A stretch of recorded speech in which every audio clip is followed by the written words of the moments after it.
welcome back. Today we are going to have the second lecture on assessment for stage 2 of the Understanding by Design.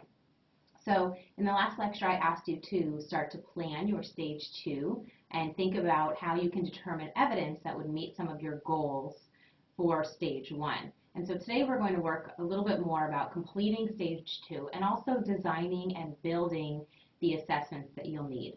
So we're going to talk about the relationship between assessment and instruction. We're going to talk about rubrics. We're going to talk about how classroom level data that you can get from assessments helps to inform your instruction and the role that that data can play. So let's go ahead and look at today's roadmap. So here are my essential questions for you to consider today as we talk about assessment. One, are assessments giving us the full picture of what our students know? And I want you to think about the assessments that you're currently using in your own class or the assessments that your students are currently taking, perhaps formally as well, if there are standardized assessments that occur at the school level or even higher than that at the country level. So do these assessments give us a full picture of what our students actually know? Also, I would like you to consider the relationship between assessment and instruction. Do they occur in the same unit perhaps, but they don't inform each other? Does instruction happen at kind of a separate time than assessment? Are they linked together? Does one inform the other? We're going to flesh out some of what that means, and I'm going to challenge you to really think that through as far as what is the relationship between stage 2 and stage 3. And then lastly, what role do rubrics play in learning? And you all watching this may have a varied level of rubrics. And why do we continue to talk about rubrics? How are they used? How are they misused? What makes a good rubric? And how do we make sure that our rubrics help our students learn and that it's not just a tool for us to assess? So they should play both roles. All right, so I did ask you to read the Miller article, Janetta Miller, and we're going to talk a little bit about some of the key ideas from that article. That's an assessment article, and it's not a how-to for assessments. It really is one practitioner's experience towards more meaningful assessment. And I think as educators, we really all have that moment where we feel as if we should be doing something better, or my students don't seem to be responding to something, or a particular set of students or a particular content area, I know that I struggle with that.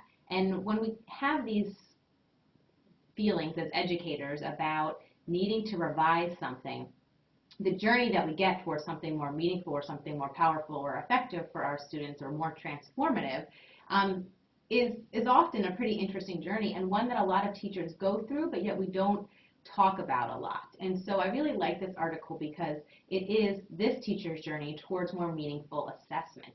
Again, not best practice, not a how-to. The purpose is to encourage you to really think about how you are currently assessing and if you're achieving your goals in assessment, and if those assessments are really giving you the data that you really want to know to make instructional decisions and to give you more insight about your students.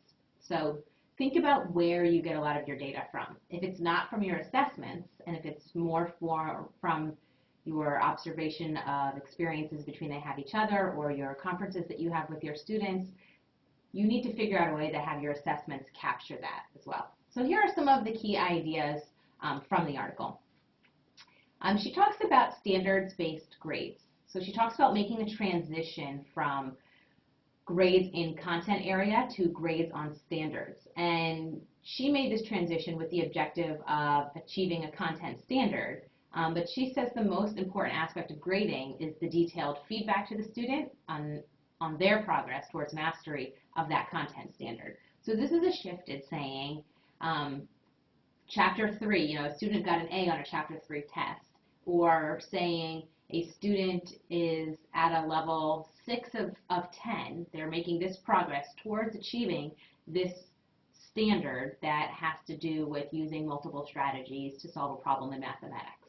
And with your feedback, they can continue to kind of go up that scale. You know, now they're at a 7 out of 10, now they're at a 9 out of 10. So that, I think, is an interesting shift, to look at your grades as marking progress towards mastery instead of a letter grade or a stamp or of assessment on that content. So it's a little bit of a shift, but I thought it was really interesting to read about how this shift really worked for her. Another key idea is this student-centered approach to assessment. Now, we talk a lot about differentiated instruction for our students, but we don't talk a lot about differentiated assessment. And because a lot of times it's difficult to have choice and differentiated assessments that are at the same level for various types of students or types of learning styles.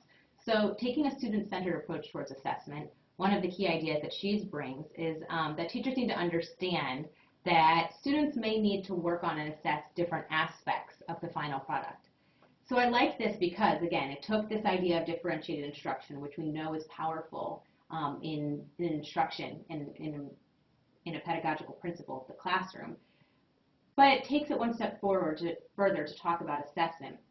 So if you're looking at a final product, let's say it's a performance-based task. Let's say they're creating a brochure for educating students about various parts of the country, geography maybe. So not all students may need to be assessed on all aspects of that brochure. So some students may need to really be assessed on being able to write using the main idea and write succinctly within a brochure format. So being able to synthesize the most important ideas, have a main idea, summarize the key details underneath. Maybe that's what they are working on. However, some other students may not be that far along in their writing skills. Maybe they are working on proper capitalization, capital spelling, proper use of conventions in writing. Again, you could have another set of students that are working on proper formation of letters. Now, that's a wide range of assessment, but the idea holds true, that you could have a final product, but if students had already shown mastery of other parts of that product, you could elevate what they are being assessed on, while still also making sure that students who were still working towards mastery on some of those writing skills, you could have that be an assessment as well. So that, again, that's a shift in thinking about assessment, because now we're thinking about not just differentiated instruction, but differentiated assessment as well. And the performance-based tasks really lend themselves to that idea, because it's often bringing together, it's more of an interdisciplinary assessment, it's bringing together not only your content, but maybe writing, maybe problem solving, maybe communications. It's bringing together a lot of standards, as it should. Also, that grades are not based on the totality of the student's work. They're not individual activities, or they are based on the totality. So when we think about, and I remember myself as an educator, especially early on in my career, that every activity got a grade. You know, your homework got a grade, your classwork got a grade, your test got a grade, your quiz got a grade. All of these were separate individual activities that got grades, and you kind of hoped that at the end they would average into something that was a true measure of the student's mastery of the content. But you don't want your assessment to be based on hope. So if we take this idea of grades and base it on the totality of their work, not these individual activities as grades, it shifts the thinking as well. And I think in higher education that we do that because we tend to use a little bit more, especially where we are here, more of a point system where you are working towards kind of attaining a lot of these number of different points to give you a total grade. But that's not as much reflected in perhaps K-12. So again, it's a bit of a different shift. Another key idea here is the importance of self-evaluation and continuous feedback. For me, this is an idea that I really think is, I want to say revolutionary, but it's not, because it has been around for a long time, but it's one that hasn't really gotten to break the mold a lot in what is our traditional view of assessment. So the students being able to self-evaluate and being able to reflect on their progress towards mastery or their progress towards understanding is really important, because that indicates to you that they understand the goals. They understand where you're going. That question of why am I learning this if they can talk about their own self-knowledge and evaluate their self-knowledge, they have bought into that. So it's an indication of much more than just their progress. I think it's an indication of the effectiveness of your curriculum design. So that is really important, and it often gives educators or their teachers a really good insight into how well you are doing towards that. And what's important here is to be able to find the time and space for that. Because self-evaluation can come in many forms. It can come in a conference situation where you sit down with a student in a one-on-one scenario. It can come through writing. It can come through a checklist. Or even a Likert scale. There's lots of different ways you could approach self-evaluation. If you haven't used it in an assessment plan before, I would encourage you to try it, because when we talk about classroom level data and how it informs our practice, this is a very important piece, all the way down to early childhood. We should be starting self-evaluation in early childhood as well, all the way up. It's not just something the big kids can do. So if it has never played a role, I would encourage you to integrate it so that you can see the kind of powerful classroom level data you're going to get from self-evaluation. And then on the other side, what does your feedback look like? And we're going to talk about feedback in the next slide as well, because feedback is described as a cycle, but the continuous feedback on multiple assessments is very important. And here I want you to think about what kind of assessments you're using that students are continually working on, where the feedback can be integrated into the next level. I see this is easiest to look at in writing, because we should see multiple drafts of written products. If we are teaching our students to write once and to turn it in and to forget it, we are really not working on the writing process and understanding the importance of editing and revision and reflection and feedback from others. And when you look at those who write professionally, this is their career, they are almost never in a scenario where they write something once and then their job is done. So it's not a true reflection of what that actually looks like in the real and authentic world.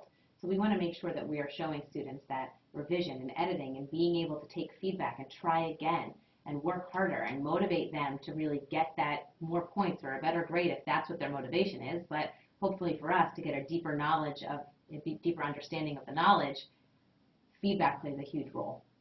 So I'm going to talk a little bit more about feedback as a segue here. Here is the role of feedback here. This is just a simple diagram here. We've got effective feedback, and there's a couple things to take into consideration. There are, of course, more than just 3 items to take into consideration for feedback, but here are kind of 3 entry-level points that I think you could use immediately in this unit plan and also in your current assessment and teaching. So when we're talking about what is effective feedback, the first thing we want to think about is the timing of it. Now, feedback is most effective when it is immediate, or when it is timely, really. So are you using feedback in a way that represents immediate grading, or are things sitting for 2 or 3 weeks and then feedback comes after that? And now I know that there are some projects and there are papers that are so large that it takes a large amount of time to do that. That certainly happens within an assessment unit, within the assessment of a unit, but I'm talking about, is this the trend? Is this the norm? Is feedback always delayed? So, and it's not just feedback from grading. Oral response is an easy way to have immediate feedback in your classroom. How are you answering your students' questions? How are you giving them feedback on the depth of their responses in discussion, in dialogue, answering questions, answering content questions? Another easy way, especially when we think about if we have goals in stage 1 that are recall goals or that are really kind of fact-based, flashcards give immediate feedback. Flashcards have been around forever, and the reason is because they are an effective form of feedback. You know immediately whether you got it right or wrong and can practice again. That's why they're effective at learning, at hitting some of those recall goals. So those are the things to think about timing-wise. The next part to think about in feedback is the mode of feedback. How are you giving feedback? So if you're in an assignment where written feedback is necessary, are you giving it in a way that is written? So if you are revising a paper and you're going to need to refer to your feedback often. It's not a one-shot deal. You're going to want to read it, you're going to want to think about it, do a little writing, go back and read it again. That should be written so that students can refer to it often if they need to do some revisions based off of your feedback. It should be written. Again, if you have struggling readers in your class or ELL students, do they have an option to access that orally as well? Because I think it's important for us. Oftentimes we give written feedback to students who are struggling writers, and it might not be effective that way. So they may need an oral explanation or even a how-to. Can they see an example? Can you model this for them? So you have to think about what the students are going to do with that feedback and the mode in which you're giving it and try to match those up. Another point to consider for effective feedback is the amount you are giving. Everybody, we talk about that experience, and I know I have had it, and hopefully maybe you have not, but often we all have an experience of having a teacher or an instructor who has the red pen for feedback, and you get a paper back and it is covered in red. Not an effective form of feedback because there's so much to address that it makes it difficult. Plus, you also kind of have that feeling where you don't feel motivated to do it because it feels so overwhelming. So feedback should be motivating for students. Hey, I can make this better. Hey, I understand now. I know what I need to go in and do. So when you're giving feedback, the advice is to focus on 2 or 3 main learning objectives. If it's not part of your stage 1 goals, or you haven't said you're going to assess it, it's not the goal of this assignment, try to leave that for later. Let's not use that as your feedback point now, because we want to get students focused, and you as an instructor want to be focused on your learning goals, and you want to give feedback on moving them farther along in their understanding of that knowledge and those goals. So you also want to make sure you're commenting on strengths and weaknesses. So think about the amount of feedback you give, and think about if you are also commenting on strengths and weaknesses. As an evaluation of your own feedback as an instructor, you know your feedback is working when students are learning and they're becoming more motivated. That's the key indicator for you. If your feedback to students is actually demotivating them, making them not want to make another attempt, you need to investigate your feedback. It's not working in the right way. Students should get the feedback, feel motivated that they can do it, that they understand that they may have missed the mark a little bit, or they need to add some more details, or they need to do this a little bit differently, and go back in and be able to fix it. So, which also indicates that they are learning more. That's how feedback should really work. So another couple of ideas here from Miller to wrap up our part about this article. She had some key ideas that I thought, hey, these are things that people could implement right away. And there are also things that I want you to think about as you finish out designing stage 2 in your assessment plan. Anecdotal records. These are absolutely key to capturing some of those pieces of classroom data that as teachers we use a lot to make decisions, but we don't have any way to capture them.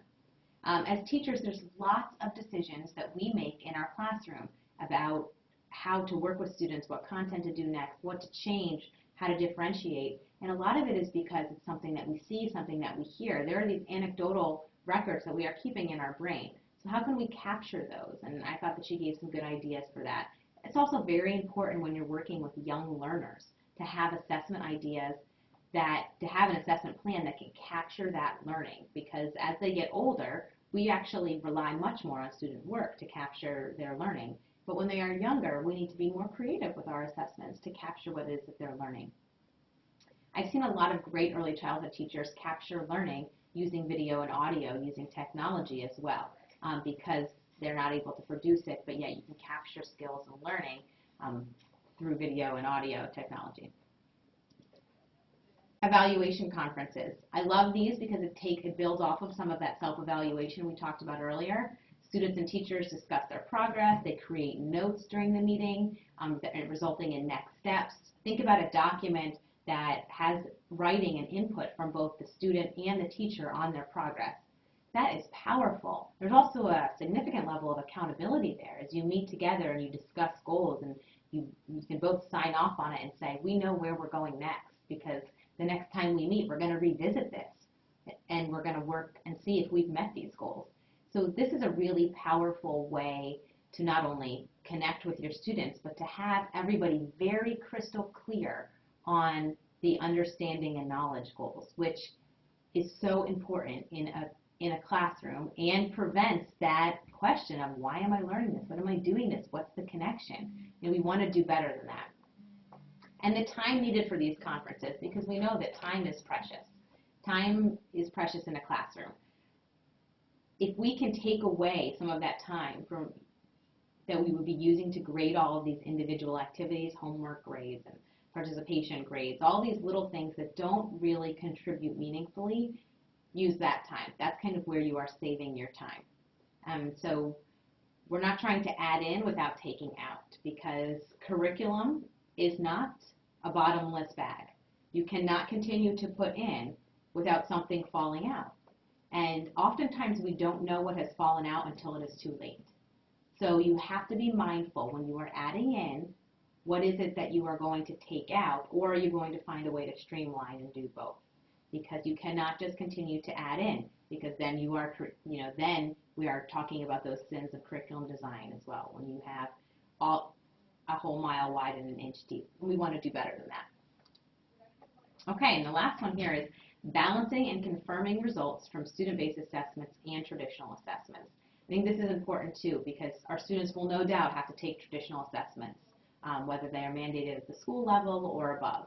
And it's always very validating as a teacher to be able to look at the traditional assessment and say, does this line up with what I am seeing? Or is there a discrepancy, and where is the discrepancy? Do I feel like my students are doing a much better job in showing what their understanding with my student-based assessments than with traditional assessments? And that's powerful data to also share, both at the administrative level and the decision-making level, even above that, that these assessments are not truly capturing what it is our students know. And unless we share that as educators and classroom teachers and leaders and teacher leaders, unless we share that there is a discrepancy, they may never know. And that is, I think, on us as educators to be able to say, I'm capturing this data, I have this classroom-based data, and here's what I'm showing that my students are learning. And this isn't an accurate depiction. Which leads me to my next point about how you're thinking of your own assessment plan. And I have these two images here, these snapshots or individual pictures versus a photo album. And the idea here is to think about your own assessment plan. Is it a snapshot of student progress? Which I think we can often say some of the more traditional assessments are. On a given day, students take a test. This is how they scored, and this is what they know for the whole unit from a given day. And this is the grade, that this chapter grade is what we're using to see if they know everything about chapter 3. Or is it a photo album? Does it tell the whole story? Does it have assessments that are both formal and informal and anecdotal and group projects, collaborative projects throughout the whole journey of their learning, that you can look at that whole piece, your whole assessment plan, and say, I know with 100% certainty that this is where this student is on their progress towards mastery of these goals? Or are you saying, well, they scored a B on the test? As a parent, when you sit in a conference, if a teacher is telling me, well, I know that your student did this well because they scored this on a test, I'm going to say, what other data do you have? What other types of assessment do you have about my child that tells you that they know or do not know these certain tasks? And you, as an educator, need to be able to not only answer those questions, but as an administrator, if you're an administrator, be able to help your teachers understand that they need to be able to have multiple levels of assessment in order to be able to truly figure out what a student knows. Okay, so we're going to talk a little bit about rubrics and performance tasks here. Assessing your performance tasks, which ideally you all have performance tasks in stage 2 planned, and you've already done some brainstorming to help plan those and using the 6 facets. So now we're going to talk about how do you assess those performance tasks. And some of you may be very fluent in the language of rubrics, and for others this may be something new for you. And I encourage you to do a lot more research and knowledge and use the internet and use Google to be able to look at lots of rubrics examples. I'm going to give you a high-level view here, but there's so much information out there, and this could be an entirely separate professional development in and of itself. So please go out and look more about rubrics. But when you're creating a good rubric, you need to figure out first, what are you looking for? And there's some danger in trying to find a rubric on the internet and then matching it to your own needs. I would ask you to do the thinking first and figure out what types of things, what clearly delineated criteria are you using to create this rubric. And then also, are you using student-friendly language? A lot of times, and I see this a lot, we're going to start with the standards and we want to use the standards in our rubric. Great, I love that idea. Are you adjusting them to be student-friendly? Because ideally you want your students to be able to read this, work with it, understand it, be able to self-evaluate their performance task before you evaluate it. And if we're not using student-friendly language and altering that language in a standard or even from our own language, it's not as helpful for the student. Also, are you leaving room for student input? The best rubrics are co-created. And perhaps a teacher starts with a couple of ideas, shares what they have, and then asks students to contribute as well. This is a great whole class activity or even small group activity to be able to everybody have buy-in on the rubric. And are you adjusting your rubric for grade level and content area? Obviously, early childhood rubrics look a lot differently than a calculus performance task.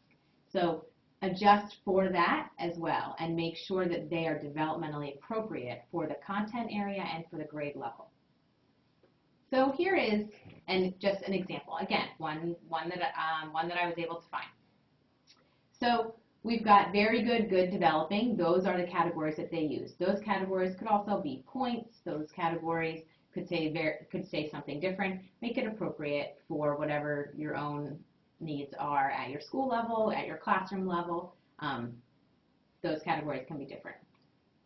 But creating rubrics, what's important for you to understand is that creating rubrics focuses instruction. It focuses instruction because you know where it is that you are going. And early on in this lecture series, we talked about if you don't know where you're going, it doesn't quite matter which path you take to get there. And we want us and our students to exactly know where we're going. It also aligns instruction and assessment together. And that's, again, really key because your assessment and instruction should be very closely aligned, and that helps by knowing where it is you're going at the end, because then your instruction and your learning activities, which we'll talk about in stage 3, will naturally follow. And rubrics should help students learn and understand. A rubric should have student-friendly language on it that helps students to know what goals they are working towards and what goals they are achieving, and where perhaps they have a lack, where there are gaps and they need some additional differentiated instruction to meet that need. So looking at this briefly, at this rubric as an example, perhaps students can say, hey, I know that I'm good on my content, I know that my layout looks great, I know that I need help on grammar and sentence structure. And that's an important part of this rubric. I'm going to go and seek out some help. I'm going to ask my teacher for some more help there because I know that I'm being graded on it and I'm not sure that I have that area right. And that's a great that's a great opportunity for differentiated instruction and some remediation as well. So I wanted to give you some facts. Before you dive into the rest of stage 2, here are some tips that I've seen throughout the years in curriculum designing. Some of stage 2 works best when you do some of these things, and these are helpful tips to help you create a solid assessment plan. Multiple drafts of assignments. This allows us to give feedback that moves students closer to the desired level of understanding. If you have never used multiple drafts of assignments, I would encourage you to try it. I think you'll be very surprised at the higher level of understanding and student work that you'll get at the end of multiple drafts. Start with 2, see how it goes. Daily activities in class are great informal assessments, and this is a great way to use that classroom level data immediately. So your activities can also be your assessments. And we talked about not having these separate individual activities. What you're doing in class should be helping students towards their assessment or part of their assessment. And those informal assessments, anecdotally, observationally, exit slips, these are all great ideas for informal assessments. And they give you great data as a teacher. Assessment should not be a mystery. And I always think back to students saying, is this going to be on the test? Is this going to be on the test? Students should be it should be very transparent. Students should understand what is going to happen as an assessment at the end of this unit, because they should be working on it, or they should have knowledge or conversations about what that's going to look like. It should not be a mystery, because students need to feel confident about what is being asked of them. While an assessment may be different or in a novel situation to assess for a transfer of learning, they should be very comfortable doing that. If you give out an assessment, as we talked about, and every hand goes up with questions, we have not done an adequate job preparing our students for assessments. So here's some helpful tips to start thinking about the wrapping up stage 2. Now, as you plan stage 2 and you execute stage 2, you're going to get lots of data. And I want to talk about the classroom decisions that can be informed by this data. So the first thing that classroom level data can give you is the idea of what needs to be remediated and what needs to be retaught. If students are all failing a certain portion of a task or an assessment, there is either something wrong with the content that has been delivered in a certain way or the way it's being asked. So look at your assessment and to see if there was something wrong with the assessment, or let's look at remediating and reteaching that concept in a way that's going to make sense to our students. Now, the opposite may also be true. So let's say in a given assessment, every student does amazingly in the first draft. It's time to increase your rigor and enrich those students. So let's not just say, oh, good, they already know that. What can we do to deepen their level of understanding? So classroom, this is a great opportunity for enrichment if our students are knocking it out of the park on the first draft, or it seems too easy for them. Time to increase your rigor. You can use classroom data to help group your students. So depending on how they are doing, heterogeneous or homogeneous groupings are something that you can use in your instruction and in your classroom community based on assessments. And you can also differentiate and should differentiate instruction based on those assessments, because that gives you an opportunity. Let's say your class is split where some of them are just knocking it out of the park and other ones need remediation. It's time to use the grouping and also differentiate your instruction to make sure that we're moving everybody towards mastery of that understanding. And I will tell you, both from experience and also from knowledge at the professional development level and feedback from students who are going out and teaching these units, that teachers generally report that the low stakes assessments are the most informative. The high stakes assessments, while they do provide data, they're not as informative for your classroom-based decisions as low stakes assessments. So think about the makeup of your stage 2 plan and the makeup of your classroom in general. How many low stakes assessments and how many high stakes assessments are there? So one of the last things I wanted to show you here before I kind of give you direction is this graphic that is from measuredprogress.org. And I thought it did a great job of showing the intersection between student and teacher and assessment. So you can see here you've got student-teacher in the center. They're sharing an understanding of their learning goals and their targets. And they're also the student is getting feedback and the teacher is giving feedback on the product of formative assessment, the progress of learning, the process of learning. If you're having those self-evaluation conferences, that goes both ways as far as their progress and their process. And also, here are some pieces, on the left here that the student might be responsible for. Self-monitoring, reflecting on the learning process, analyzing evidence of thinking and understanding, and on the right for the teacher, adjusting their instructional strategies, collecting and analyzing evidence of student understanding, and analyzing the evidence of thinking and understanding. So there's feedback that goes back and forth. They both understand where it is they're trying to go, and this is how you have a very clear assessment of your stage 1 goals, when everybody understands what it is that they're working on. So the last directions here is I would like you to go ahead and complete work on stage 2. So you're going to move towards working on you're finishing up your stage 2, making sure that you not only put your ideas down in stage 2, but you build it out. That's our next step. We want this to be a practical product at the end of this unit, at the end of this Understanding by Design unit, that you can implement into your classroom or share with other teachers if that's your role as well. So Create your assessment tools that are going to be needed. Work on your rubrics, work on your checklists. If you have journals, work on your writing prompts. If you have essays, work on those writing prompts. If you know that you're going to have a certain number of complex problems, perhaps in an area of math or science, work on writing those out. What would those look like? See if you can use your working group here to help find the issues in your assessments. So work on all of those tools today as well. And I also want you to use your working group to check for alignment between stage 1 and 2. Again, the text has checklists in there that you should often keep referring to.